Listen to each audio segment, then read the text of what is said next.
Because I'm not a lizard. I'm not from a real rock. I came out of her vagina. See? I came out of my mother. And in a rage, I went right back in.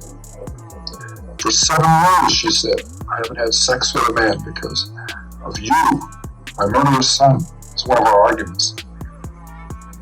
I cut off her head. And I humiliated her corpse. So there.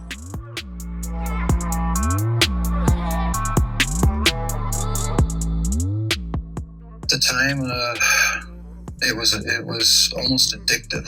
It was almost a surge of energy.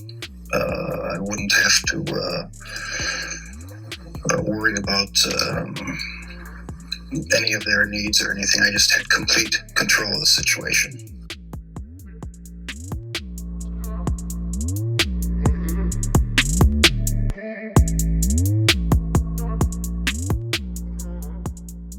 Are you fascinated by the macabre, titillated by the sadistic? Do you wonder what leads to the abhorrent, deviant behaviors associated with serial killer psychopathy? Join me, Caroline, a university biology professor and true crime junkie, on my quest to understand the evil that is personified within some of the world's most heinous serial killers. Serial killers capture our imagination.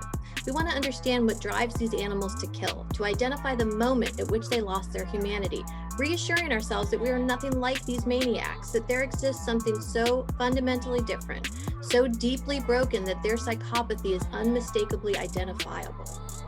We are driven to categorize serial killers as monsters, murderous maniacs, so contrary from ourselves that we find comfort in being their moral superiors.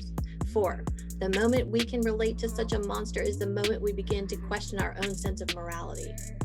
Join me as I metaphorically dissect the brains of the most repugnant serial killers, utilizing a serialized multi-episode approach.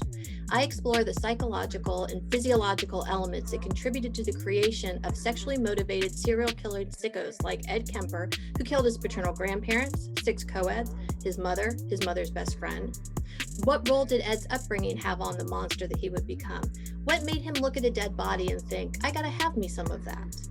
Are you interested in the cannibal Jeffrey Dahmer? Did his mother's drug abuse while she was pregnant or his father's own destructive compulsions contribute to the development of this crazed killer who was hungry for love? Did you know that there existed brothers who were both not only serial killers but cannibals? Or do you want to know more about Danny Rawling and his alter egos Enad and Gemini?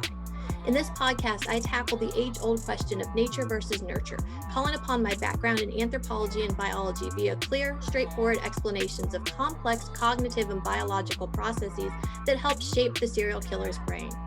Follow me on most of your social media platforms at SkB Pod, or visit my website at www.skbpod.com for more information about the show.